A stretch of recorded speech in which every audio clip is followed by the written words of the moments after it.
परभणी जिल्ह्यातील पाथरी, मानवत, सेलू आणि जिंतूर येथील नगर परिषद निवडणुकीचे मतदान संपन्न झाले असून यंदा प्रथमच जिल्ह्यात विविध राजकीय गटांमध्ये तीव्र सामना पाहायला मिळाला।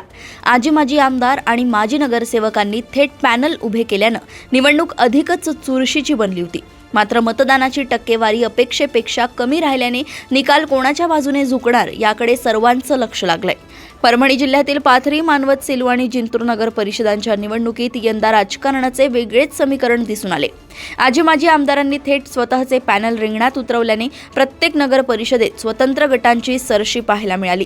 प्रचाराच्या अखेरच्या आठवड्यात दोन्ही बाजूंनी शक्ती प्रदर्शन, घर भेटी, वॉर्डनिहाय रणनीती यामुळे परिसरात निवडणुकीचे चैतन्य वाढले होते।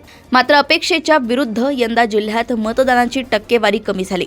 नागरिकांमध्ये असलेल्या उदासीनतेचे तसेच तीव्र बहुकोनी लढतीचे परिणाम म्हणून या घसरणीकडे पाहिलं जातंय। कमी मतदानामुळे निकाल अधिकच अनिश्चित बनला असून कोणत्या पॅनलला नागरिकांचा कौल मिळणार हे समजणे कठीण झाले आहे।